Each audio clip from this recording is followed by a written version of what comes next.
don't run over. Does that sound fair? Okay. All right. So with that, I'm going to call the first case, which is case 49-2024, 3848 West 144th Street, request for an exception for the placement of a fence on a through lot in accordance with the LDO section, well, I won't say that. Does staff have a report? The applicant would like to connect a new fence to an existing HOA fence on a through lot. The HOA fence is 16 feet from the rear property line. The required setback on a through lot in an R1 district is 35.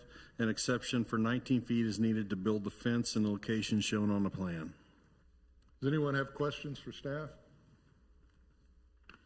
Is the applicant here? Please approach. If you would give me your name and address into the microphone, we need that for the record. I would appreciate that. All right. My name is Muhammad Al-Huda, Muhammad Al-Ahmad, and I live in 3848 West 144th Street. Okay. So I'm the new owner since the beginning of the year.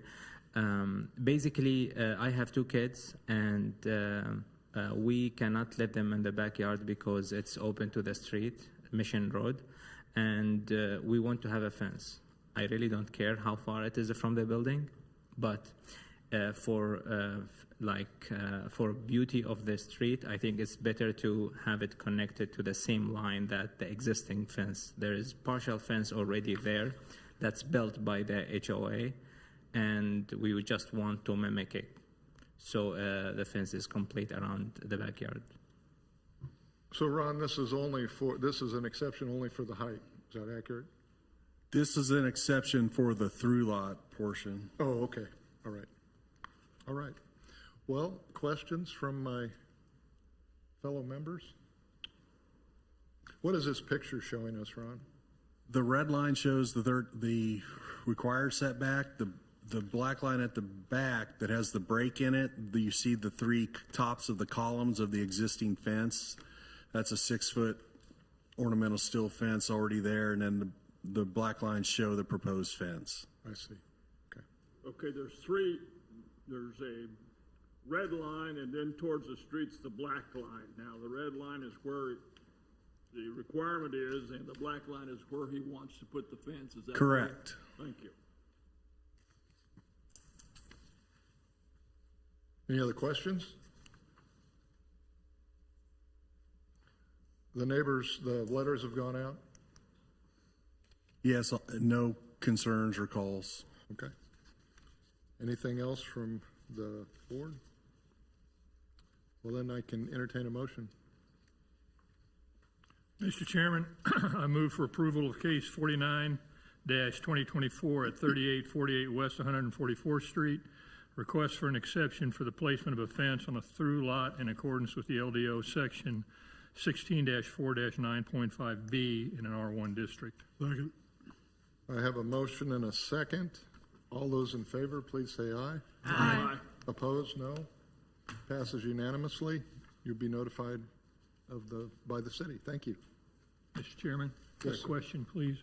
To Ron or Wade, I understand the LDOs are coming up for review here by the city council, by Plan Commission, City Council. Is that correct, kind of? Or Travis? We keep getting these through lot exceptions. We're going to take care of that in an LDO update. Travis Torres, Director of Building and Code Enforcement. This section actually was just updated by Planning Commission and City Council. It used to be a variance for the through lot, and now it's an exception. So you don't have to go through all the variance criteria, but that's how that came out when they looked at it. Okay, thank you. Yep, Still want our eyes on it, I guess. Yeah, I think so. Okay, that was fair what was enough. determined. Thanks, Travis. Yeah. Thanks. All right, well, next case is 50-2024, 3848 West 144th Street. Sounds familiar. Request for a fence height exception in accordance with the LDO. Staff have a report? The applicant would like to connect a 6-foot fence to an existing 6-foot HOA fence near the rear property line. So this is solely for the height of the fence, correct? Correct, along that back in the north corner. Any questions for staff? I know the applicant's here. Please come forward. You need to state your name and address again, I know, but please do. My name is Muhammad Al Huda Muhammad Al Ahmad, and I live in 3848 West 144th Street. So basically, there is the existing fence is 6 foot height, and it will make more sense just to connect it to the same height, just for the view. And it's gonna match the style of the It's existing the same fence? style, same material, same company that made the first set. Okay. Any questions? Stay up here, please, in case, sir, in case there's questions for you. Are there any questions for the applicant? Well, you don't have any questions. Thank you very much. Any other comments before we vote? Then I can entertain a motion. Motion to approve case 50-2024, 3848 West 144th Street. Request for a fence height exception in accordance with the LDO section 16-4-9.5, parent A, parent in an RP-1 district. Second. Have a motion and a second. All those in favor say aye. Aye. Opposed? We have a unanimous passing again. You'll be notified. And to all of you out there, one of the things I forget to do is ask if there's anybody out there who wants to comment on this application. If you're sitting here and you waited all day to comment on an application and I forget to ask you, please raise your hand and I'll give you time to come up and talk. It's just, I don't know why, it slips my mind for some reason. Thank you.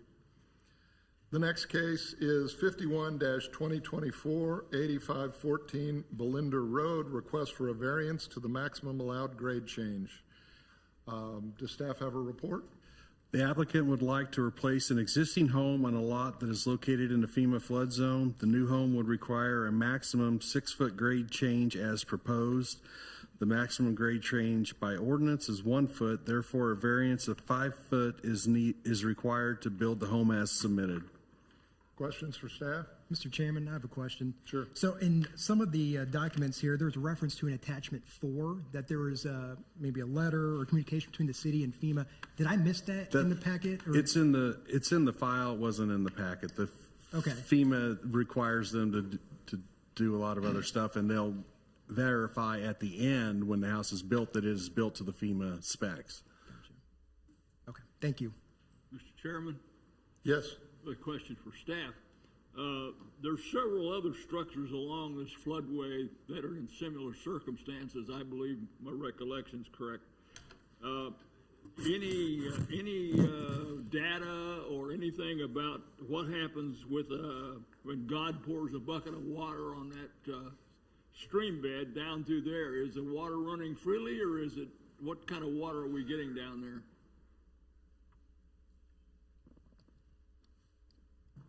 Travis Torres, Director of Building Code Enforcement again. So they would have to show like no rise in the floodplain with the changes they're doing here. They'll have to meet all those requirements. The stormwater study, the floodplain requirements will all have to be met. This is just the bulk requirement that says you cannot change the grade any more than 1 foot on the lot. In order to meet floodplain requirements, they need to raise it more than the bulk requirement would allow, if that makes sense. It does. But they'll have to meet all those other floodplain, stormwater study to show impact on neighbors, no rise in the floodplain. They'll have to meet all of that, irregardless. But that has been looked at by Public Works, and I think they provided a letter stating that, this the approval, they've looked at those things and they've got a good baseline and feel that it can meet those requirements if it's decided. Travis, can you hear me by chance? Yeah, I was hoping so. Okay, great. Daniel could speak Sorry, to that with Public Works. Great. Yeah, my name is Daniel McMullen. I'm a senior project engineer and the floodplain administrator in Public Works. So I didn't know when to chime in here online, but to echo what Travis said, for their plan, they were required to do what's called a conditional letter of map revision based on the fill. So they would need to fill a portion in order to complete their project. And they've already received that approval from FEMA. And it was reviewed by myself, and I have to sign a community acknowledgement form and then they can submit to FEMA, and FEMA reviews, and that process has been completed. Okay, fine. What comes to mind is, it seems that not too long ago, two, 3 years ago, we had some extreme rainfalls up north of Interstate I-435, and we had the testimony from people saying that their basements had been flooded, had never been flooded before. So, you know, I often wonder what happens when that floodplain gets filled in even further. But it Yeah, doesn't so seem to I can. affect this one, so. But Yeah, and I'll speak to that a little bit too, is they are required per our LDO to rise analysis, which means that their proposed work cannot raise the flood elevation by even more than 1/100th of a foot. They have provided that analysis with their Clomar F submittal per our request, and that was approved again by Public Works. And along with to meet LDO, they have their basement floor is 2 feet above that base flood elevation. is that the 100-year or 500-year? Yes, that is the 100-year. 100-year flood. And their basement floor is 2 feet above that Correct. stuff you said. Thank you. Go ahead, Gary. Is it fair to assume that without granting this variance, that the home would be unbuildable, as it would still be in the floodplain?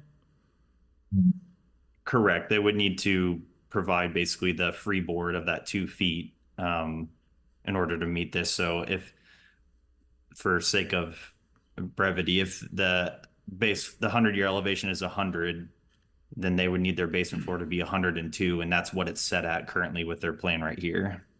Okay, thank you. Anything else for staff? Is the applicant here? Please come forward. Hi, Matt Wolf with Wolf Building, 8016 Manor Road. Thank you. Please proceed. Yeah, so we purchased this lot a couple of years ago. It is the only lot on this street. So at some point, either the neighborhood got together or a program was granted where everyone else on the street has a retaining wall built. This house is the only one that does not. So in order to build a new structure on this, we had to get the FEMA certification or approval to build this house up out of the floodplain. Okay. Any questions? Sounds pretty straightforward. I lost it. I thought I had one. All right. The difficulty with variances is that you have to meet 5 specific criteria as opposed to an exception. We just have to say we think it's a good idea and doesn't hurt anybody, so we can go ahead with it. This, you have to satisfy the analysis that of the uniqueness of the property, the rights of adjacent property owners, hardship, public safety and general welfare, and spirit and intent. And we have to answer those questions all in the affirmative, that we believe this property is unique, that we believe that it won't impact the rights of adjacent property owners, that we believe it will constitute a legally recognized hardship to you if we don't grant this. So I like for applicants to address both the uniqueness of the property and the hardship. Could you address those two for us? Sure. Yeah, I think the uniqueness, I think, again, pertains to the fact that it's the only one without a retaining wall. At some point, all these other houses got removed out of the floodplain with their limestone retaining walls, and this one did not. And what was the other one? I'm sorry. Hardship. Yeah, this property is basically, it's on a great lot and has potential. Otherwise, it will just remain in the floodplain. So the hardship is you can't build a house there if you can't do this? That's correct, yeah. Okay, all right. Any questions from my fellow members up here? And that's a hardship that's imposed by the regulations and not a self-imposed hardship, is that correct? That's the way I would see it. Okay. I don't want to hold myself out as the final authority on that, but that's the way I would see it. Anybody else have any thoughts on it? I would agree. It's situational. It's in the floodplain. All right. let's see. Are there anybody else who would like to speak on this? Please come up to the podium. Would you step aside, sir? Let her.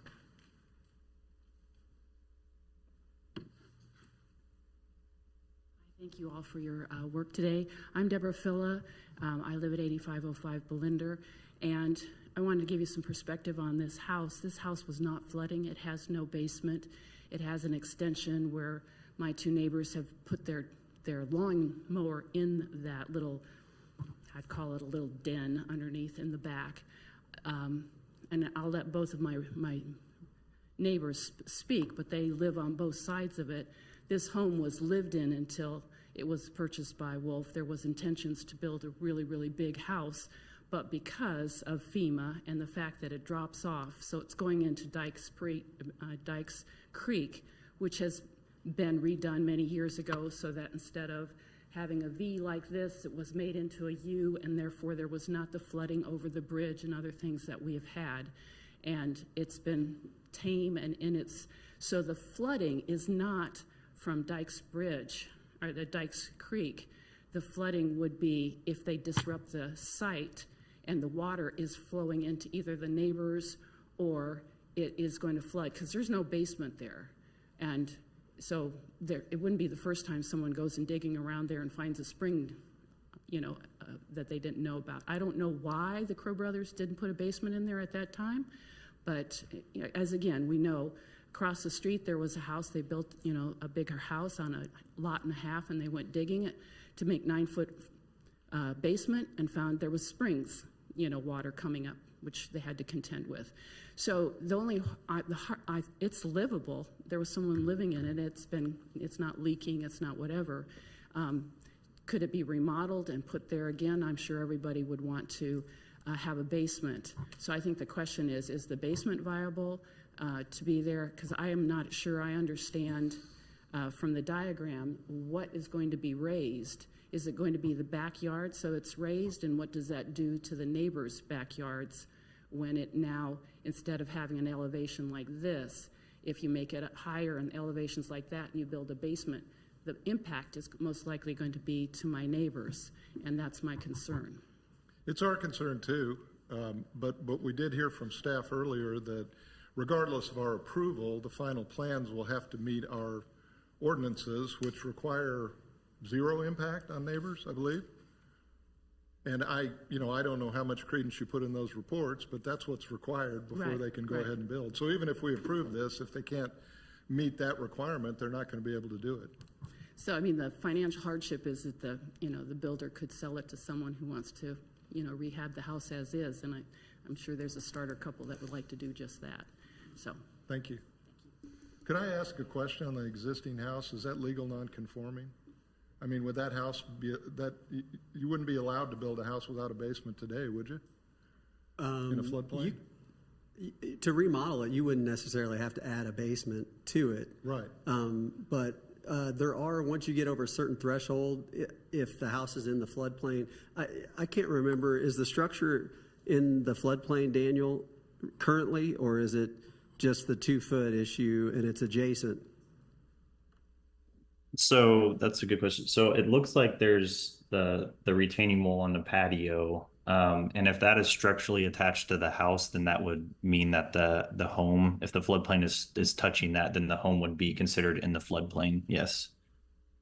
And to Travis's point, if the home is in the floodplain, if the homeowner would want to improve the interior of the house or exterior, if it exceeds 50% of the valuation of the structure, if the improvements do, then that's considered a substantial improvement, which would mean that the home would need to be brought up to compliance, which is that 2 feet of freeboard. And that's what I was getting to. If that was impactful, it would limit the amount of reconstruction and improvements you could do potentially. So. Okay. Any other questions? Well, we got Travis up there. No? Okay. Was there anyone else who wanted to speak on this application before we discuss the criteria?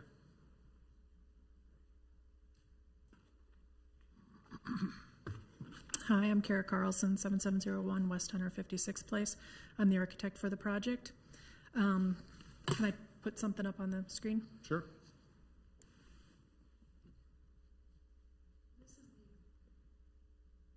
This is the existing site. As you can see, everything flows from north to Please south. speak into the microphone. As you can see, the site already slopes from north to south, so we're not changing the way the water is running. We are just changing the grade that is running at. At the border of the lot, we cannot change where the grade is. So at that other one, none of the grade at the edge of the property changes height. It's only within the boundaries that we are changing the height. And we're not changing the direction of the slope. We're just changing the steepness of the slope. If that makes any sense, or do you guys have any questions about that? Any questions for the architect? Thank you. Thank you. Is anyone else here to speak on this? You can come back. You got to state your name and address again, though. Did you already forget that? Deborah Phila, 8505 Belinder. So to that diagram that was shown, I need to be educated is are they raising the height of that, where that building would be sitting today, so that or they're going to leave it at that height, dig the basement underneath it, and then have a walkout basement. So I'm not understanding how they're going to not, if it's not, I guess, Daniel, if FEMA said it'll work, they're okay with all of that. Is that correct, Daniel? Yes, they're okay with it from a floodplain perspective, in the sense of, and we're okay with it, and we've signed off on it in the sense that it will not create a rise. The house, now I'm trying to look at the grades, it's kind of fuzzy here, but I'll try to pull it up on my computer. The house will be raised from its current condition, from what I can see. The only thing is that the basement, the basement floor will be around existing grade in some of these areas, and as you move kind of eastward on the lot, there will be some cut, but they're not digging down 8 feet from the existing grade on the lot right now. So the existing front door will be raised how much? 6 feet. I can let the architect speak on that if they have their plans. Well, we can do this here, or if you got a lot, I'm sure the contractor and the architect would be happy to discuss more details of it with you. Does staff want more discussion of the details from the architect? I mean, does the board members want to come back up? Mr. Chairman, I might speak a little bit. There's a statement here. We have a letter, and it's from Aldebrand Drews, and which I believe is that the architectural firm or the structural, or we have it in our packet. It basically talks about stormwater calculations and impervious area. So this might answer your question, because your concern's probably with runoff and adjacent properties. Right. So if you're looking at the map that's on there, it shows the grade changes. They're working within the boundaries of their property. They're redirecting the grade so it flows within that property. They state in this letter that we have the impervious area does increase because they're building a basement and adding volume out of the ground and raising the depth or the height of the building. So that changes it from 18.2% to 27.5%. It still falls underneath the requirements of 35% impervious. So according to their study, it should have no adverse effects to the neighboring properties. I'm still curious how it's going to look from the street. If you raise that house that it is there now, how many feet? I don't think It's in the front of our packet. It states it. I think we need the architect back up here. Kara Carlson, 7701 West 156th Place. It'll be raised about 5 feet from the existing subfloor. I'm sorry, say that again. It'll be raised 5 feet from the existing subfloor. Okay. What I heard you say earlier, and I may have misinterpreted, but what I heard you say earlier is essentially the water's going to be flowing the same place it currently flows. There's just going to be a greater Correct. slope up to the house. Is that accurate? I have a front elevation that'll show kind of what's going on. But that's what I thought I heard you say, and I wanted to Yep, make sure that was it's it. flowing in the same direction, it's just going to be stepped up in the middle.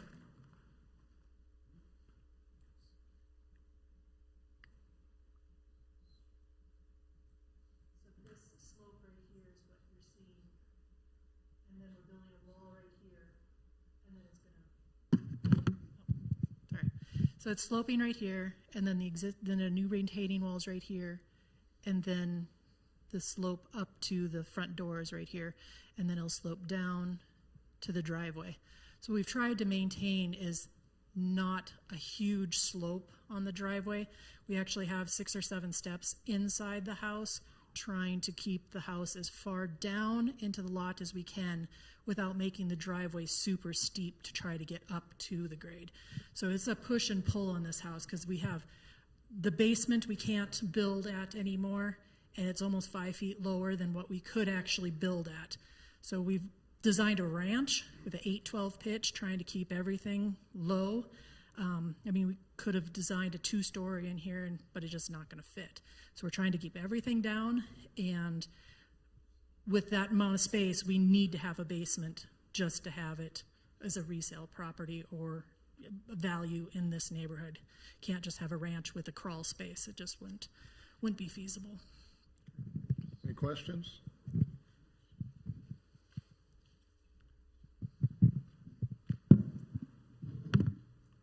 Come on back.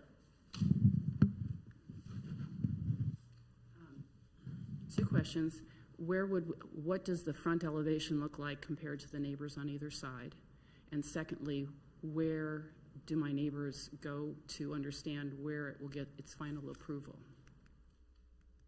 If you approve this, then what's the next step so that they can have those concerns addressed during the other processes we have in place? I think staff's more appropriate to answer that than me. What happens? What can the neighbors do once, if we approve this, how can the neighbors stay involved in the process and know what's going on? Ron, do you have do you have the street view to where you could see both neighboring properties? I mean, Well, but I think, Travis, she's talking about, say we approve this and it's going on, who do the neighbors go to stay involved with this so they don't wake up one day and find something they don't understand next door to them? We've reviewed, and this is the only thing that needs a variance. We try to do that with every project. As you can see, other projects need 1, 2, 3, 4, 5 variances, 7 variances sometimes, or whatever.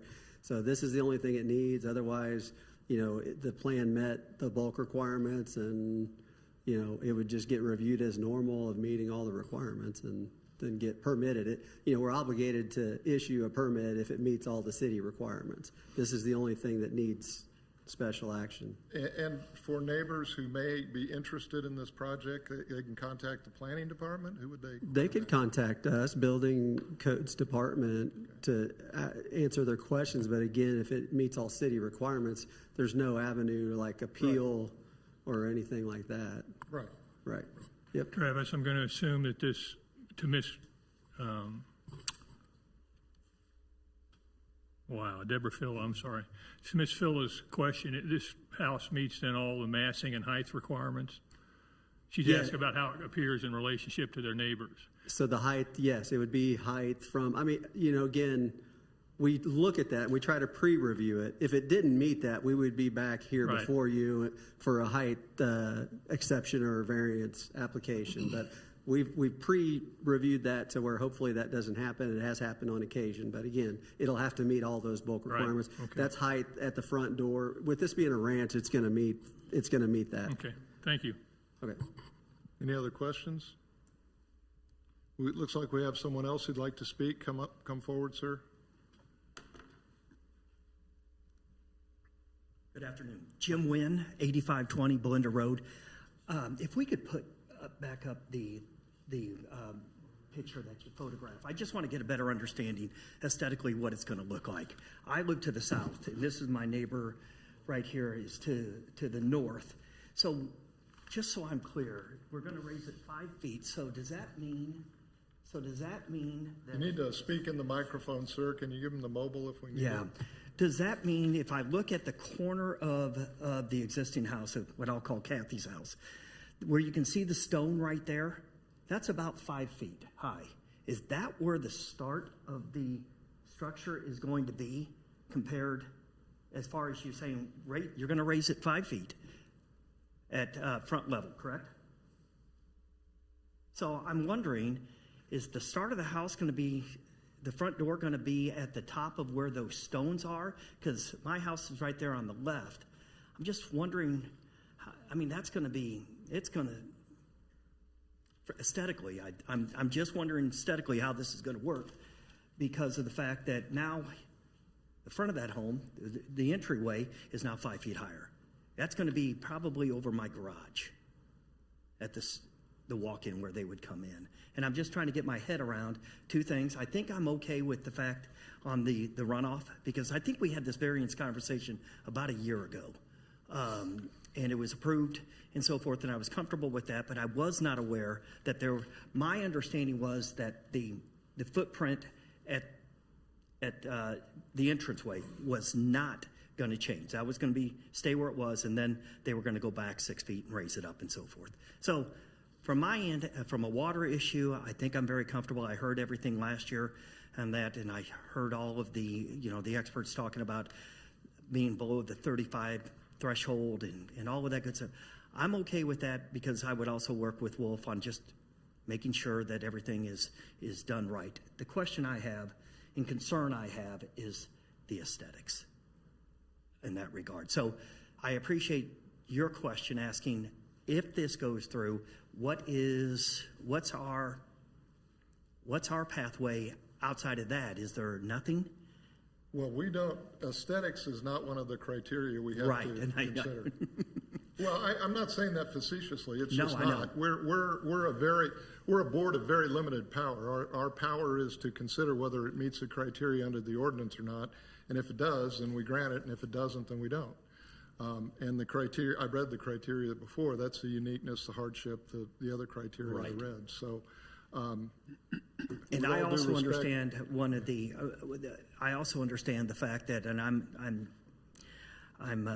in agreement that there has to be some variances provided in order to just be able to build another house on that property. Right. Or otherwise, it's a very expensive storage area. Yeah. And we don't want that either. So I think that my concern, and I won't belabor this whole point, if it's going to be raised 5 feet, I just want to get a better understanding is if what I'm asking is correct, is then this entryway of that house is going to be approximately where the brick is on the corner level there. Is that correct? Okay. All right. That's the front door elevation. Front door. And then it's tapering down from there, as you see. Yeah. And I understand the tapering down piece of it. Okay. All right. It will not change on, okay. All right. Perfect. Thank you very much. Sure. Is there anyone else here who'd like to speak on this before we consider the criteria? I see somebody getting up. Are you coming up, sir?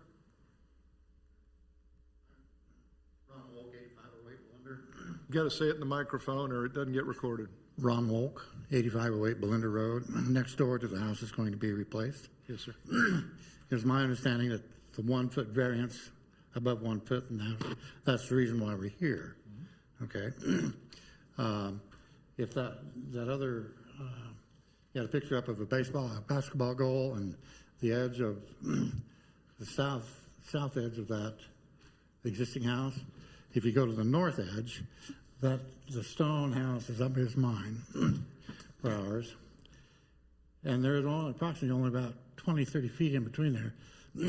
So 5 feet on that house on the left will be up about, how are they going to make that look fairly decent? Because it's going to be 5 feet higher than what it is now.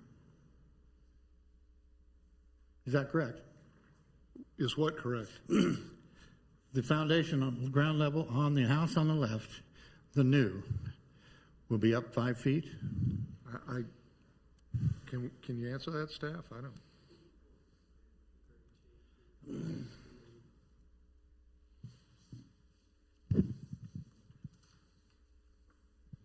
So it looks like, is this on? Am I on? Okay. It looks like on that side where you're at, you know, it's going to be, they're asking for one more foot than what's legal for that driveway here. You know, again, the front door elevation's going to be raised, and then that grade's going to be tapered down from there in each direction. So in and around the front door, you've got 5 feet, 4 feet, 5 feet, 4 feet, and then that tapers down. You have similar in the back, but much less than that. So, I mean, that's my understanding of it. But if I'm, what's that?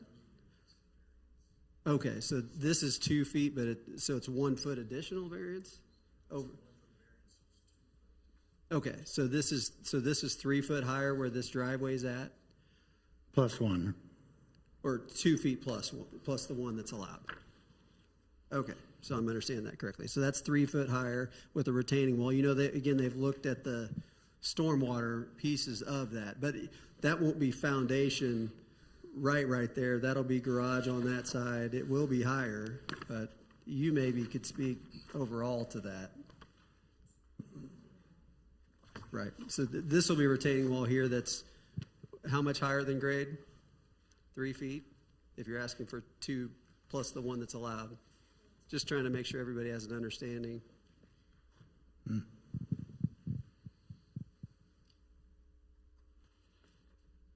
For the record, the architect has just come up and placed another picture on the thing for us, and now she's going to talk about it. Kara Carlson, 7701 West 156th Place. Kara Carlson, 7701 West 156th Place. This is what you'll see from that side elevation. Driveway's here, grades here, just, it'll taper down. Can you explain that grade, that is the level that extends out to the neighboring property? Like, you might, sometimes it's hard for people to visually understand what a retaining wall looks through a cross section on the side. Can you point out the grade level below the dark line, that is what would extend over to their property? This is their existing height of the property? It would go to the neighbor's property, correct? Correct. That is their existing property line. And so the grade. gentleman that's speaking right now, that is the grade over to his house. Correct. Yep. So if he's at his house looking, he would see that height of a retaining wall above that line. Correct.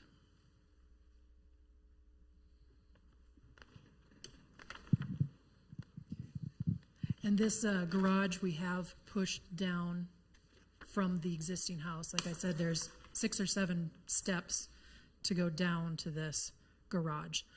So it's not asking as much as what the existing house is. You can see here's where your top of your slab is in your garage, and that's where your floor is on the inside. So we have pushed that garage down, trying to minimize that retaining wall. You might want to put up it's the grade plane, it's the sheet that shows the grade changes as well as the old, because you can see that you've pushed the house back on the property, so the neighboring house doesn't match up. When you look at the existing home, it's more in alignment, it's closer up. This is what they require. The Right. new house was set closer. Exactly, to meet your grades, but can you scoot this up a little bit so that you can explain the existing? I want to see the existing no, it's on that sheet. Just push it up. Oh, right over there. There we go. Sorry. See how the front of the house and the existing house that's going to be torn down, or is torn down, I'm not sure. The front of that is more in line with the neighboring house. When you look at the new design, the house is pushed further back. This part right here, Nope, the other side. I know, but it's the same as this right here now. Exactly. Yeah. So we meet the setback requirements. We've just taken the one that's to the south more and moved it to where the garage is. So, going back to the raise that you're going to do neighboring my house is approximately 3 feet above the current level. Your house is 3 feet above? No, your house. You're raising the new house 3 feet above its current level. No, we're raising it 5 feet above the floor of the current level. The garage is only going to be 3 feet above. It's 3 plus 1. yes. Well, no, we're raising the grade 3 plus 1. We're not necessarily, no. 3 not- plus 1 is 4. Sorry, it's 3 feet. We're changing the grade right here by 3 feet. We're not changing the floor height here 3 feet because we're pushing that garage down. You will be looking at a concrete wall, or it's going to be clad or stuccoed or whatever it is on this side. Yeah, okay, thank you. Hold on, you're so you're on the north. Your existing house is 901. So your existing house, your finished floor is at 901.6. Our existing floor is going to be at 903.10. So we will only be, 3.5 feet. 3 feet, yeah, higher than Okay, thank what you. it is. Thanks, sir. Mr. Chairman, can I just get some clarification on something? Sure. So, and this might be a good question for you. So we're talking about 6 feet. So is that, in order to bring that out of the floodplain or whatever FEMA was telling you, it has to be 6 feet? There's no way it can be done at 5 feet from a total perspective? It has to be 6? Or can you get away with going at 5? We're asking for, at this grade right here, we can't get a 9 foot, or it would be 8'8" basement with the floor joists and put it up to the 2 feet above floodplain without getting the door up at this height. So we've pushed we don't have a 10-foot foundation. It's a 9 foot, and then once you get all the ductwork in there, it's 8 foot. So we've pushed it as deep as we can. Thank you. So. Any other questions? All right, anybody else here to speak on this? I'll never forget to ask again, will I? Okay, well, with that, it's upon us to consider the criteria. As you all know, it has to meet all of the criteria before we can entertain a motion to approve this. So let's talk about uniqueness first. Does anyone have any comments on uniqueness? Mr. Chairman, I'll speak about uniqueness. This property does fit uniqueness because it is located in the FEMA flood zone. Just simple as that. Any other comments? All right. All those who believe it's met the uniqueness criteria, please say aye. Aye. Opposed, nay. Pass that one. Rights of adjacent property owners. Any comments? Well, we've heard from them, so we know how they feel about it. I think they've been met. All right. Any other comments? So all those who...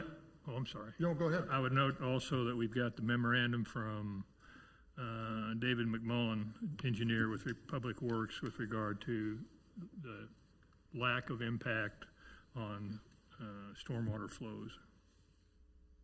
Anything else? Mr. Chairman, I'll comment briefly as well. I agree. The letters and memorandum explaining that the grade change will not significantly affect the neighbors in terms of flood water is important to me in considering the rights of adjacent property owners. I think it's also important to note the heights of adjacent properties isn't before us today. We're looking strictly at these factors, so for me that won't play into the analysis. Okay. Anything else? The final line on the memorandum, the applicant is still going to be required to submit a drainage study and grading plan per the city code. I understand. Thank you. All right. All those who believe it's met the rights of adjacent property owners criteria, please say aye. Aye. Opposed, nay. Hardship is the next one. Anyone like to speak on hardship? Mr. Chairman, I'll speak to hardship. I mean, it's black or white. Without these changes, the property can't be built on. So I think it meets the hardship requirement. Anybody else? All those who believe that this application has met the hardship criteria, please say aye. Aye. Opposed, nay. Public safety and general welfare. Any discussion on this? Mr. Chairman, I'll speak on public safety and general welfare. The studies that have been done and the report that we have from Public Works, and then the engineering that they've done on the property to show where drainage and runoff, they've taken that into account and They have to have, obviously, drainage study and grading plan per city code once if this were to pass. So they do meet public safety and general welfare. Anybody else? All right, all those who believe this application has met the public safety and general welfare criteria, please say aye. Aye. Opposed, nay. And then finally, we have spirit and intent. I would point out that they're building a ranch-style home in a neighborhood of ranch-style homes, so to that extent, it has, well, it's a greater effort than a lot of people are making these days with tear-downs and rebuilds, I'll put it that way. Anybody, any other comments on spirit? Mr. Chairman, I'll comment on that. Being a North Leawood resident, I do kind of appreciate that. There are a lot of tear downs that are happening. They're making them big 2 stories. And so I do appreciate that, the fact that they're trying to make this a ranch. That is not surpassed. Anything else? All those who believe it's met the spirit and intent criteria, please say aye. Aye. Opposed, nay. Well, we have affirmative votes on all 5 criteria, which means I can entertain a motion. Mr. Chairman, in case 51, 2024, 8514 Belinda Road, request for a variance to the maximum allowed grade change in accordance with the LDA section 16-2-5.3G in an R1 district. I move approval. Second. Have a motion and a second. All those in favor, please say aye. Aye. Opposed, nay. It passes. You'll be notified in writing, and good fortune to you. All right. Our next case is 52-2024-13208 Granada Road. Request for an exception for the placement of a fence on a through lot. Does staff have a report? The applicant would like to install a new 4-foot ornamental steel fence 10 feet from the rear property line. The rear yard setback in an RP1 district is 35 feet. This would require an exception of 25 feet. What does this picture show us exactly, Ron? The red line again is 35 feet, which is where the ordinance would require the fence. The black line is 10 feet from the property line, which is in blue. And that section is actually utility easement. And there is a HOA landscape easement here, but the HOA requires them to get BZA approval before they will. Okay. Is this an existing fence, so they're replacing? Brand new. It is, okay, brand new, okay. Does it link up to any other existing fences? The fence immediately to the south is in a compliant location. The 2 houses 2 doors down to the south are both at the approximate 10 foot as proposed here. So we got both. And then north, there's not a fence. Yeah. Okay. Any other questions for staff? Is the applicant here? Would you like to come forward?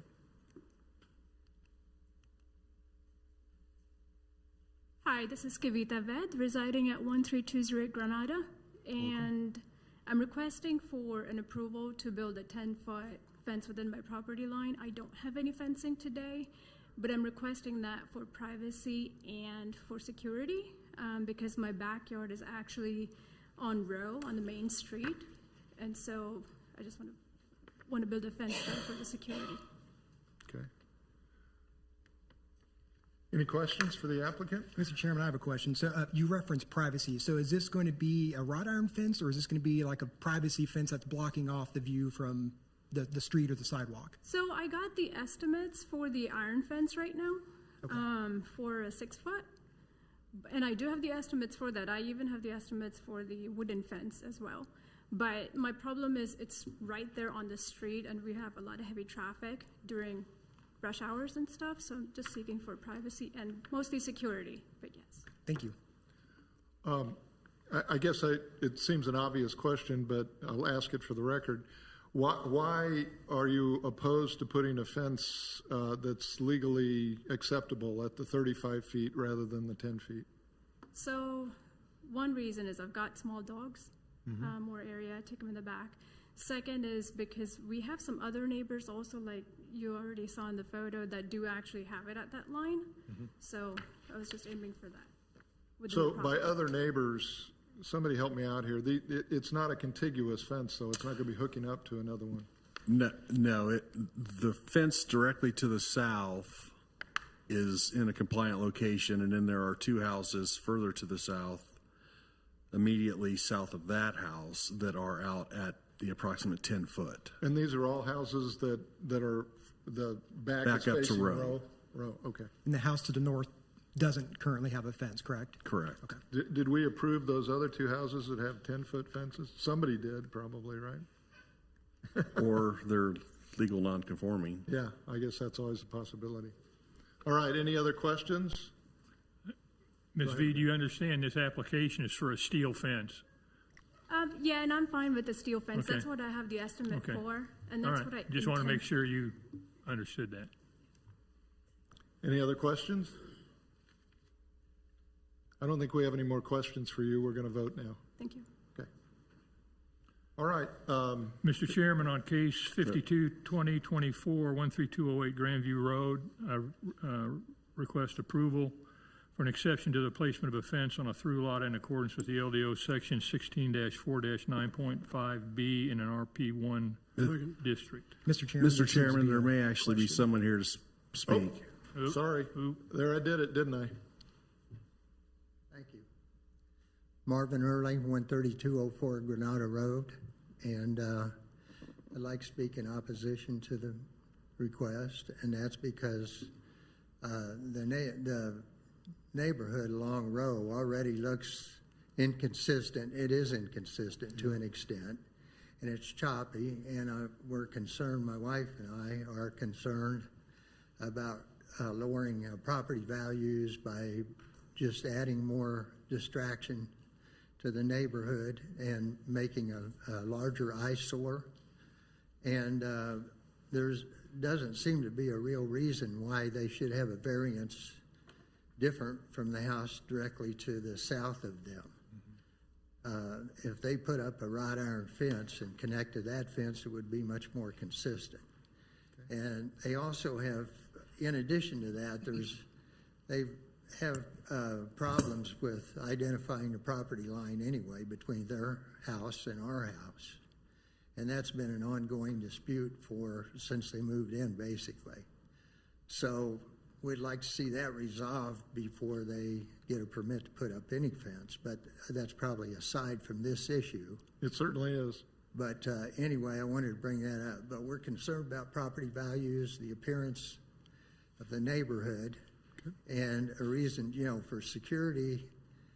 I don't think that would add much, having that difference there.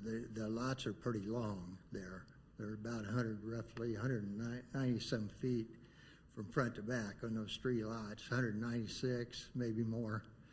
So that's our main concern about this. Okay. Any questions? Yes, Mr. Chairman, can you put up the Ames or can you guys put up the Johnson County Ames map that shows kind of the? You want this gentleman to stay up here? He doesn't have to. You can sit down if you want, sir. Okay. Okay. If you're done, if you're not done, you can keep talking. Well, I think that's all that the board is probably concerned with at this point. Okay. Actually, the one that I'm talking about says multiple houses. Go ahead and finish, sir. We'll get to that as soon as you're done. The other fence that I'm talking about, it's at 13212. Is that? I wasn't sure I heard your question. I didn't have a question yet. I just asked for the map to be put up. Oh, okay. So the other thing this would add to some of the distraction, because the fences on up that are out a little bit further and about on the 10-foot line, those have been there for quite a while, and they're the corner fence has been the longest at 133rd and Row. Been there the longest, I believe, and it's kind of camouflaged a little bit by trees and shrubs anyway from Row. But with those wooden fences and then wrought iron and then a different length wrought iron, a different offset or setback, it just detracts. I think it detracts from the neighborhood, and it just going to diminish the property values in general. But the same fence at 35 feet wouldn't detract from the neighborhood? At 35, well, it wouldn't detract as much. Just curious. Okay. Okay, okay. Thank you, sir. Sure. Any other questions, comments? Just since we've had some comments on this, we have, I said before with exceptions, we're supposed to consider the effect on adjoining properties, the use and physical characteristics of adjoining property, the proximity to arterial streets, and the existing topography and landscaping of the subject property. So those are the criteria we need to consider. And with that, do I have a motion? Well, I wanted to look at the map. That's Oh, why you I wanted had to it look up at the there. map. I'm Yeah. sorry, Dana. You. So obviously the property that we're looking at is the one in blue. The one just to the south, which would be to the right, is the one that conforms to the 35 setback, correct? And then if you go to the right of that, do those two that are farther south, yep, that one and that one, they both come out to the 10-foot line? Correct. Now, if you go the other direction, are there fencing on those two houses? No. No. What about when you go across the way? There's that corner house, yep. North of 132nd Street, there it looks like a fence there, and it looks. I mean, I didn't investigate that particular lot, but it looks further back. Which we kind of come through this a lot on through lots. We have voted on other cases where we've been on 123rd Street, we've been on Mission Street, where they don't always conform in line. In a perfect world, they would, but you know, through the years, things are voted on and fences are put in place, and so we have to specifically look at this property and then look at the criteria next to it, as Mr. Dunn stated. So I just kind of wanted to point out that the fact that it doesn't necessarily conform what they're asking, that's something that we come across quite often. Thank you. Any other comments? Is there a motion? Mr. Chairman, in case 52, 2024, 13208 Granada Road, request for an exception for the placement of a fence on a through lot in accordance with LDO section 16-4-9.5B in an RP1 district. I move for approval. Second. Got a motion and a second. All those in favor, please say aye. Aye. Opposed, nay.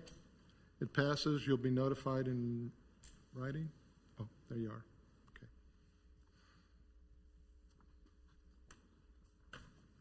All right, our next case is 53. Mr. Chairman, there's a correction. There's a typo on the next. It's RP2, not RP1. Oh, thank you. I probably wouldn't have read that anyway, but I appreciate it. 53-2024, 13712 Belinda Road. Request for an exception for the placement of a fence on a through lot. Sounds familiar. Is there a report from staff? The applicant would like to replace an existing fence with a 4-foot wood fence on the rear property line. The rear yard setback in an RP2 district is 30 feet. This would require an exception of 30 feet. Replacing an existing fence.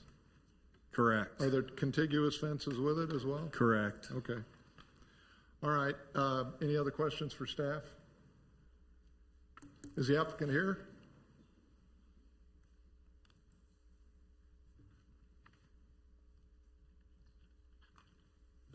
Glenn Scouten, 13712 Belinda Road. Welcome. Please present your case. In full disclosure, the fence was actually replaced 2 years ago. Oh. It was a deteriorating PVC fence. In my belief, I was repairing the fence by putting it in consistency with the HOA guidelines that actually require wooden fences in my neighborhood. So you're doing this to bring yourself in compliance with your HOA requirements? By replacing an existing fence that was falling apart and wasn't going to contain my dog much longer. Okay. Any questions? All right. Anyone here to speak on this? Well, we thank you, sir. If there's no other questions, do I have a motion? Mr. Chairman, I move to approve case 53-2024, 13712 Belinda Road, a request for an exception for the placement of a fence on a through lot in accordance with the LDO section 16-4-9.5 parent B parent in an RP2 district. Second. Have a motion and a second. All those in favor, please say aye. Aye. Opposed, nay. It passes. You'll be notified in writing, sir. Thank you. Our next case is 54-2024, 8726 Cherokee Court. Request for a variance to the front setback in accordance with the LD, well, I won't read the whole thing, but anyway, a variance for the front setback. Does staff have a report? The applicant would like to replace an existing home at a front build line of 35 feet. The required front build line for this lot is 45. To build the home as submitted will require a 10-foot variance. Okay. Mr. Chairman, can I just make a note? So on all the attachments, the address is showing 8736 instead of 26. Wow. Good catch.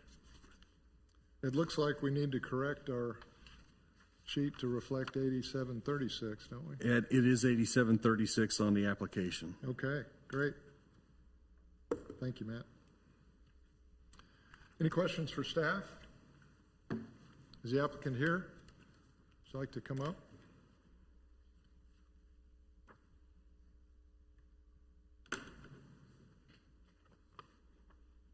Hi, Tim Jackson, 8736 Cherokee Court, property owner, and my builders are here to help as well. Adam Schaefer, owner of Cardinal Crest Homes, builder. I live in the Northland. Still state my address? Yes, please. 9103 Northeast 79th Street. We got to know where to find you. Kurt Nielsen, Cardinal Crest Homes, address 7402 Northeast 109th Terrace. Okay. Now that we've got everybody's names, so who's going to present the case? So we are engaged in a tear down rebuild. We are just requesting to keep the home in the same location where it currently sits. By tearing down the home, then we're required to apply to build with the current codes, which would be an average of the two adjacent homes, which puts us at that 45-foot line, and we are just requesting to keep consistent with the charm and the current status and the current placement of the home. We would just love to keep it where it is. So is what you're saying that the existing home is 35 feet? The existing home is 35 feet from the legal road, yeah. non-conforming, I assume? Correct. Okay. All right. And approximately 60 or 70 years old is the home. So, how does this? I know the 45 feet is arrived at by measuring the distance of other houses. How does this line up with existing properties? They're both at 35 on the two adjoining properties. okay. I have a plot plan that shows the neighbor to the south is 50 feet back from the yard from the yard. So it's kind of an average of their two. The other one is 31 or something like that. I have a site plan that I can Well, I guess show. we'll see if we need to get to that. Or do we have questions? Sure. You want to see the site plan? Anybody? Doesn't sound like we need to at this point. Well, as you heard me probably earlier tonight, the difficult criteria are uniqueness and hardship. So I'd like you to have a chance to speak on those to us and give us some ideas. How is this unique? Yeah. With uniqueness to the lot, it is at the end of a cul-de-sac, which is always the trapezoidal shape. There's a 5-acre. I hate to make you bend down, sir, but we need to hand him the microphone apparently.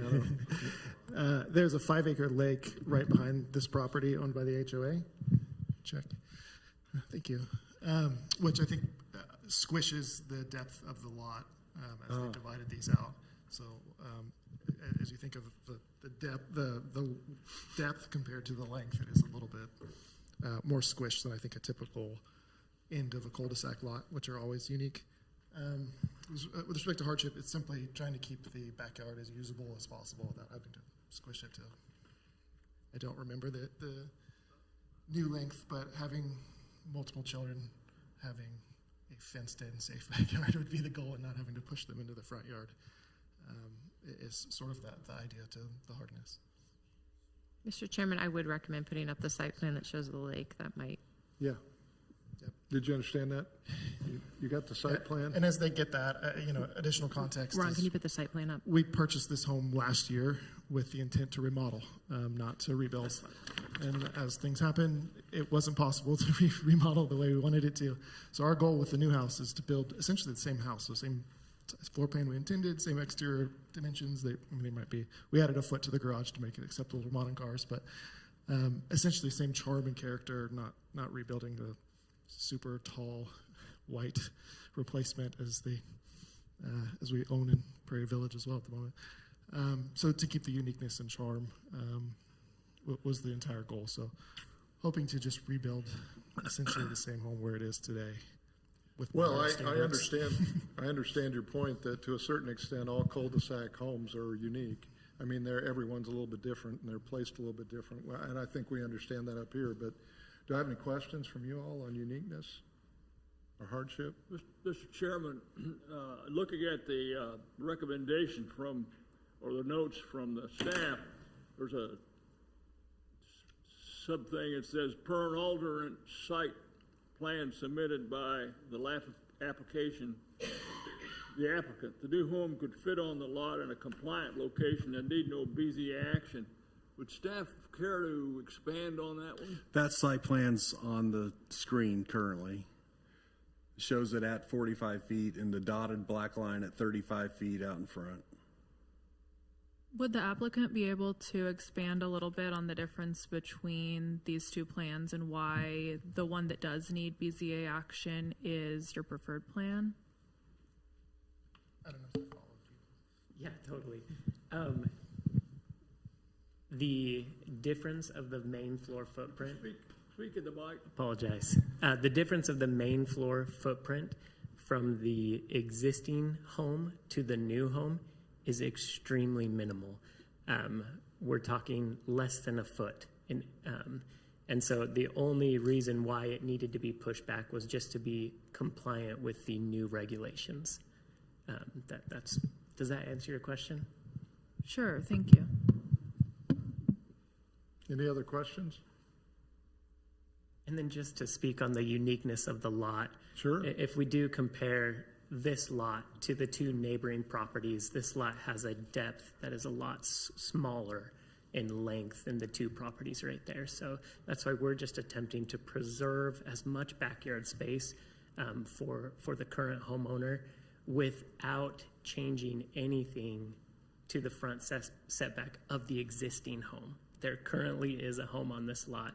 And just like the homeowner stated, the intent was to just remodel. Mm-hmm. And then when we started demolition, we found quite a few flaws in the framing that we would have to redo a considerable portion of the framing, which added significant costs for the homeowner.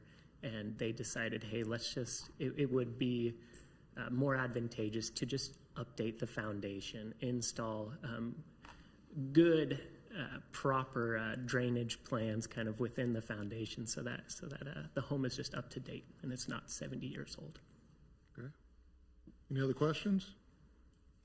Is the area, and it looks like it's the same, are the area all the same, or I agree that it's unique from the standpoint not of the area but of the design. It looks like it's a difficult design, narrowing down the way it does. But is the area like the others in the subdivision area of the lot?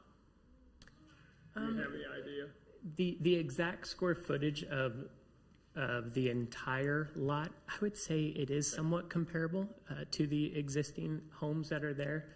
Just where this lot suffers is that space right behind the home and the entertaining space.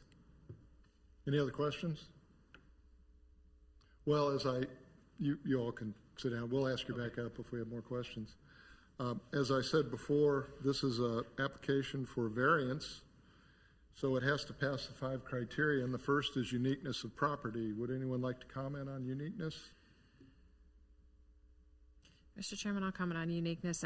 This property, although it is a cul-de-sac and there's lots of lots in Leawood that are on cul-de-sacs, this one is adjacent to a large lake. You can see that in the site map that was up. And the significant grade change down to that type of natural feature would make it somewhat unique.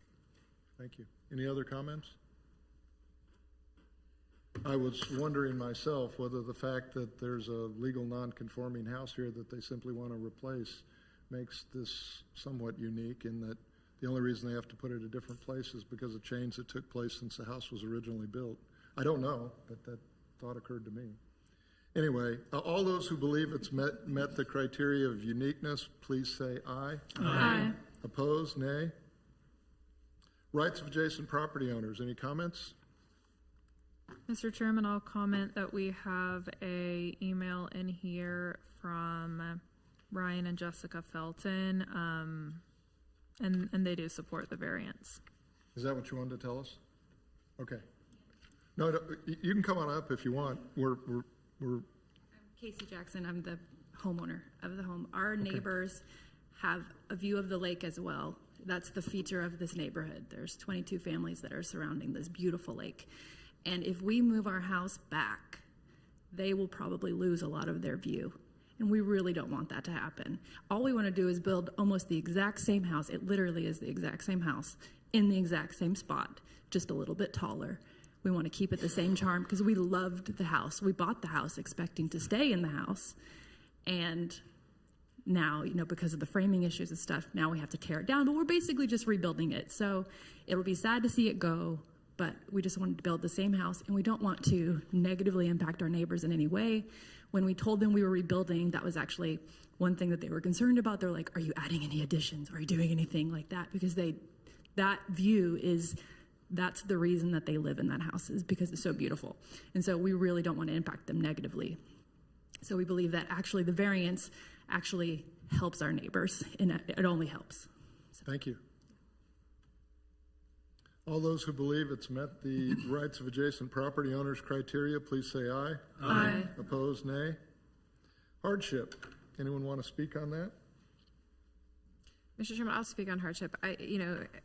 There's an alternate plan that was given. However, given the fact that there is a home that's already legally nonconforming to that setback, and they're building on the same foundation, I would say that it would cause more hardship to actually have to move, and more construction constraints. It would cost more money to actually have to move it back. So it would cause more hardship. So I would say they've met that. Thank you. Anyone else? All those who believe this application has met the hardship criteria, please say aye. Aye. Aye. Opposed, nay. Public safety and general welfare. Anyone want to speak to that? Effect would be minimal. All right. All those who believe it's met the public safety and general welfare criteria, please say aye. Aye. Aye. Opposed, nay. And then spirit and intent. Anyone want to comment? Mr. Chairman, I'll talk about spirit and intent. I feel like that they consciously, it sounds like they're just basically rebuilding the existing home that they have, not by choice, but by happenstance. And they've gone to a great effort to, I guess, keep their neighbors in consideration. And so I feel like they've met the spirit and intent. Thank you. All those who believe it's met the spirit and intent criteria, please say aye. Aye. Opposed, nay. Well, we have ayes on all 5 criteria, which means I can entertain a motion to approve this application. Mr. Chairman, I move to approve case 54-2024, 8736 Cherokee Creek Court, request for a variance to the front setback in accordance with the LDO section 16-2-5.3D in an R1 district. Second. I have a motion and a second. All those in favor, please say aye. Aye. Opposed, nay. You will be notified in writing. Good luck to you, folks. Our next case is 55-2024, 12612 Howe Drive. Request for an exception for the placement of a fence on a through lot. Okay. Does staff have a report? The applicant would like to replace an existing fence with a 4-foot wood fence approximately 5 feet from the rear property line. The rear yard setback in an R1 district is 35 feet. This would require an exception of 30 feet. And I assume this picture is showing us in red where the legally conforming fence would have to go? Correct. And the what part black of is that- the proposed and the blue is the property line. What is that bit of property that it's going through there? It looks like there's a structure in the middle of the red line. Correct. What is that? A Part of the deck. house? I believe it's a deck. Let me finish with staff. Anything else? I was just curious. So a legal conforming fence would require tearing down the porch? Connecting to it on 2 sides, Oh, okay. yeah. All right. Any other questions from up here? I know the applicant's here. Please come forward, sir. Good evening, everyone. My name's Corey Walker, homeowner at 12612 Howe Drive. I think they covered most everything. I just wanted to say I lived there for 16 years. The fence is 20 years old, needs to be replaced. Just want to reiterate, we're replacing the fence, same height, same style, same materials. Our neighbors on the north and south have the fence. That's actually their fence, so we're just reconnecting. And then all the houses on our block that back up to Mission have fences. So just want to update the fence. Any questions? All right. Then do I have a motion? Motion to approve case 55-202 2024 12612 Howe Drive, a request for an exception for the placement of a fence on a through lot in accordance with LDO section 16-4-9.5 parent B parent in an R1 district. Second. Have a motion and a second. All those in favor, please say aye. Aye. Opposed, nay. And I'm gonna break with tradition, and since we've been going for about an hour and 15 minutes, does anybody need a short break before we go on? Just giving you a shot, guys. Okay, all right. Keep it going. Okay, all right. Then we'll go to our next case, which is 56-2024 11206 Cedar Drive. Request for an exception for the placement of a fence on a through lot. Does staff have a report? The applicant would like to replace the portion of a legal nonconforming 4-foot wood fence at the rear property line. The rear yard setback in an R1 district is 35 feet. This would require an exception of 35 feet.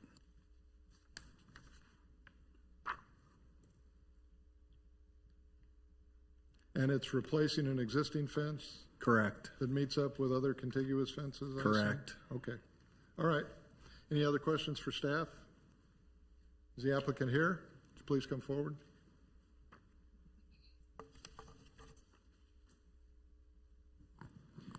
Tim and Allison Fisher, 11206 Cedar Drive. So we have an existing fence that we put in about 25 years ago. We've been at that house for 32 years. We're trying to replace that existing fence in the exact same location. The house to our south connects with that, and the two down the street connect with it. So they're all in a line.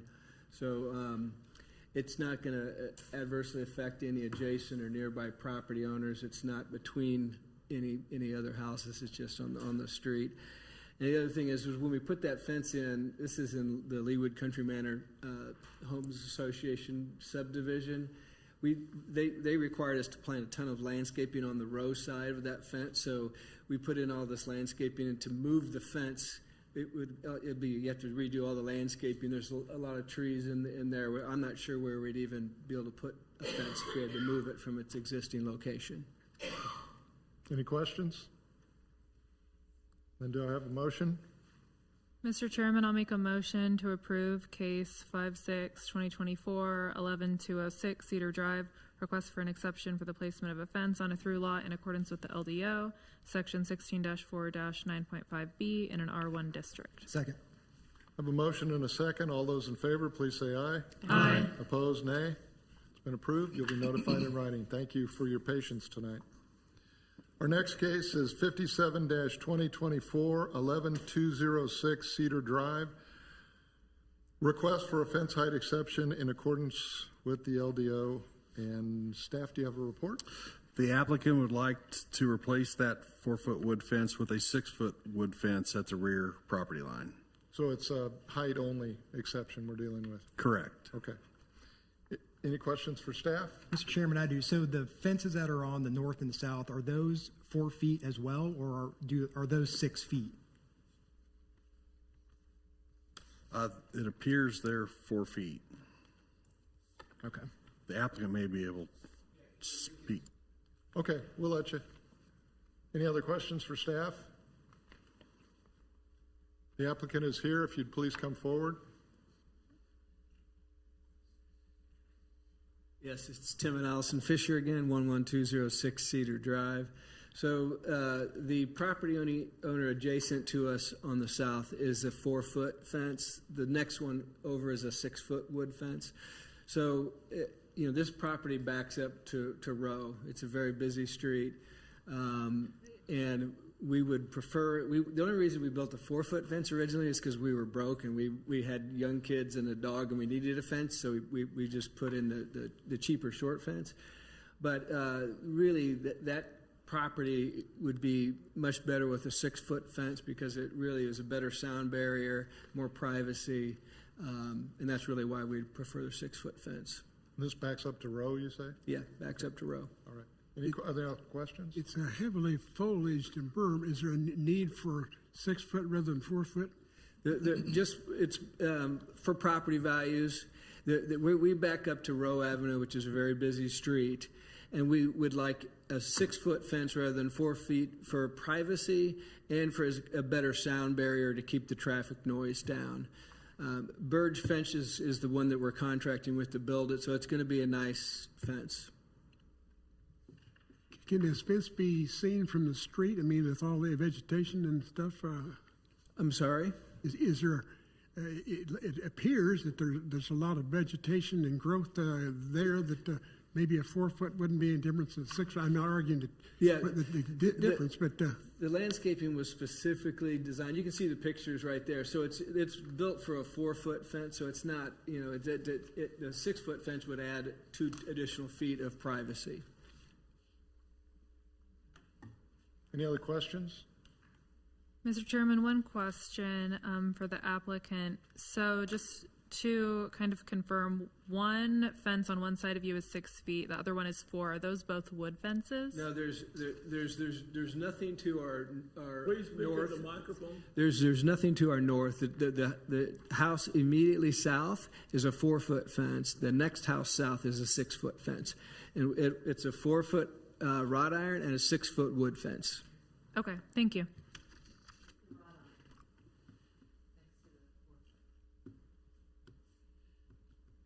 Any other questions? Show the 6-foot fence.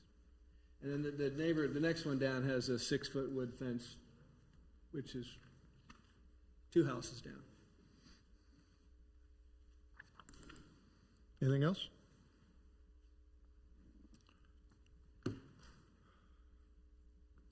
Is there anyone else here to speak on this? All right. Well, then I guess we can entertain a motion. Mr. Chairman, I move to approve case 57-2024, 11206 Cedar Drive, request for a fence height exception in accordance with the LDO, section 16-4-9.5A in an RP1 district. Second. Have a motion and a second. All those in favor, please say aye. Aye. Opposed, nay. Passes. You'll be notified in writing. Thank you all. Our next case is 58-2024, which is 14244 Granada Court. Request for exception for the placement of a fence on a through lot. Does staff have a report?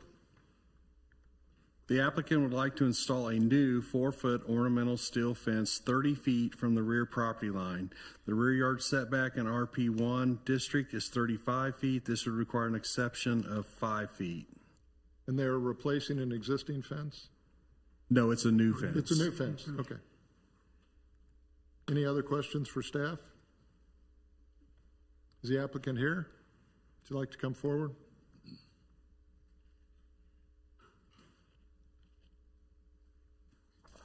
Good evening. Reed Ripley, 14244 Granada Court.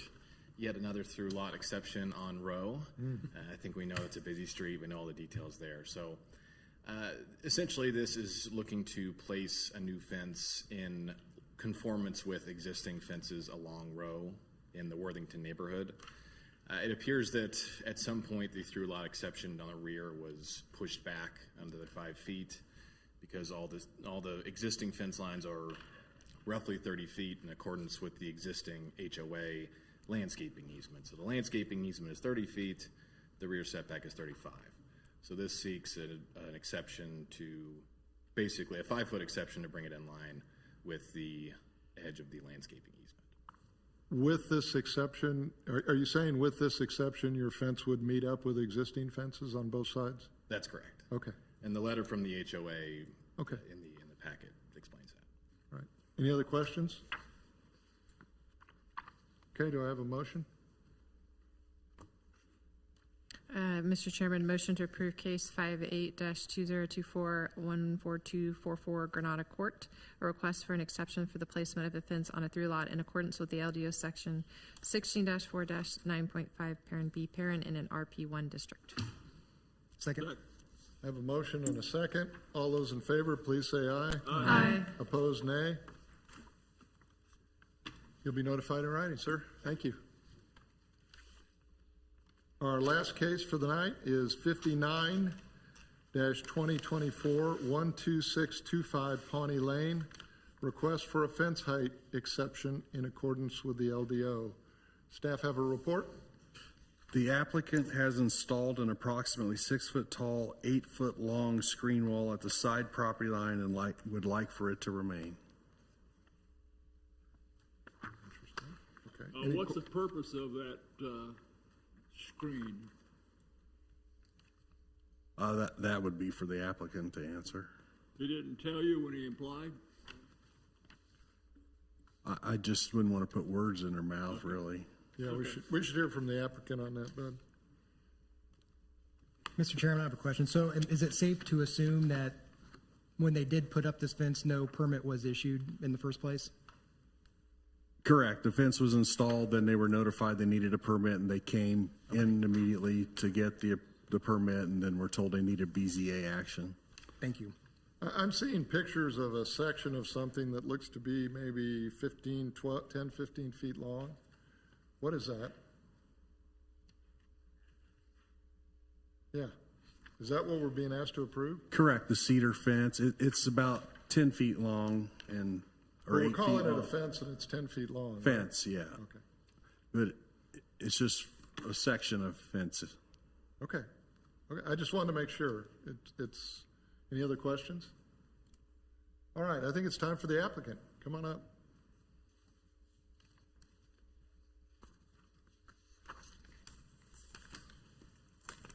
Good evening. Save the best for last. Eric Heitman and Carol Heitman, 12625 Pawnee Lane.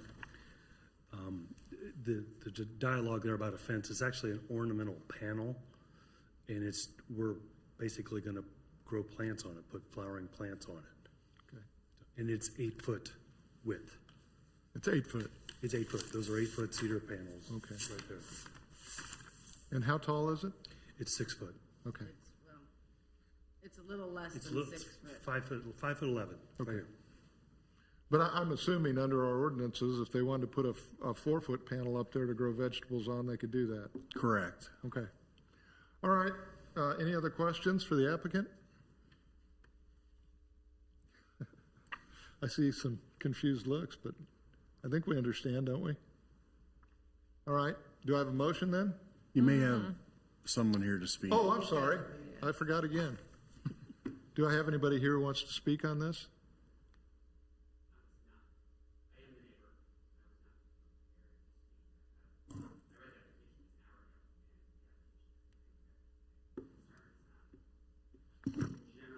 You need to come up and speak if you're going to speak, sir. Right?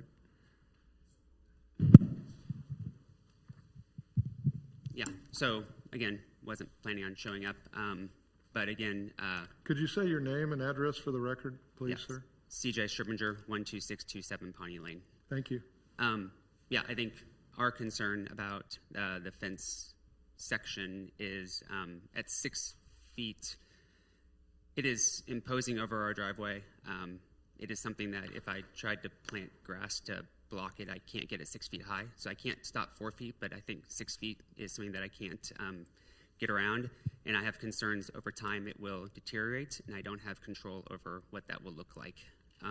So I think in general, yeah, I just have concerns, and aesthetically, I don't know if I've ever seen anything like it before. So I think that's kind of where we are. I don't understand what it's the long-term vision of it or how it will. It's just nothing like in our neighborhood. Okay. So it's something that I just don't understand. Well, we appreciate you coming in, sir. Anybody have any questions? Is this fence on the property line? Is the fence on the property line? Correct. Mr. Chairman, I might note too in our packet, there was also a letter from another neighbor writing to share their opposition and concerns. which is Eric and Jordan Thorson, 12629 Pawnee Lane. So, reading through this, their impression was that it was built a structure. It's not typically in their neighborhood. It's prohibited by the HOA unless there's a pool. In talking with the HOA, this is not what was originally submitted. It does not appear that a city permit was obtained. So obviously, the applicant has built something, and now they're asking for permission to keep it. So that has happened many times before that we've had to look at things like this. So I did want to point out that is there. And then there's another one from CJ Streibinger. Was that you? Okay. So, and you're here tonight. So that's also in opposition. So those are things that we do need to look at as a board. So, Mr. Chairman, I actually do have a question for the applicant. So this is 6 feet, correct? Excuse me? This is currently 6 feet? Little less. No, it's less than 6 Little less feet. than feet. So my question for you is, can you kind of speak a little bit more? So you're saying you wanted to use it to grow things on it. So what were you anticipating on growing that a 4-foot fence wouldn't have accomplished? Vines. So there is a little more to it. So this fence, as you're calling it, right? So to address your question earlier, we did not feel as homeowners that it required to come get a permit from the city of Leawood because we don't constitute it as a fence. It's a panel. So I don't want anybody to feel like we're slipping something in. There was a HOA application that was submitted and approved, and it's been resubmitted for an increase in height. So that is still, that is out there. In terms of my neighbor, so CJ, my neighbor here, he and his wife operate a Pilates studio. So they've moved in 2 years ago. We live in a cul-de-sac. There's 3 houses there. The traffic for the last 10 years has been little to none. With the operation of this business that are being run out of the house, there's constant increased foot traffic, car traffic that are occurring every day. This is just a snapshot of some of the pictures that I've taken. There are multiple times a day, there's 3 cars deep.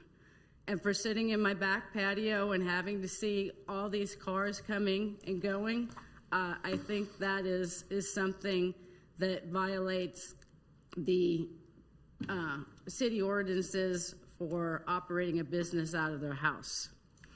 In addition,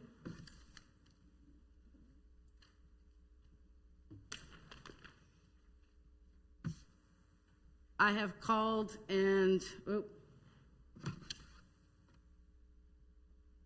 this is the view from my living room.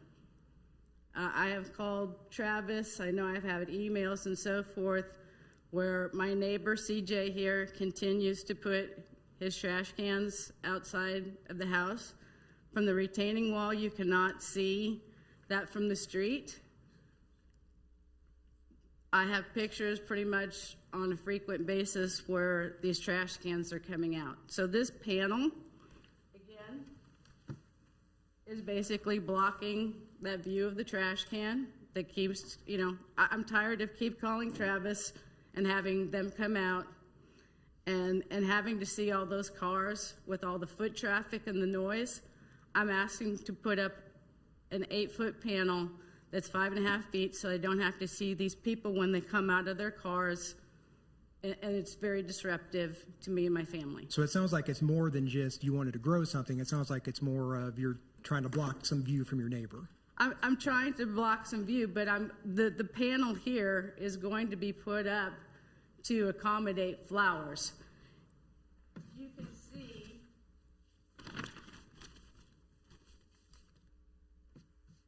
from these pictures,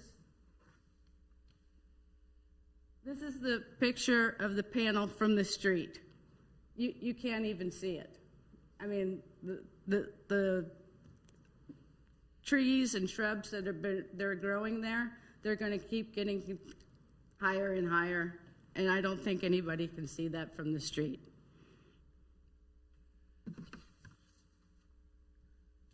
I don't think architecturally it's very displeasing to anybody's sight.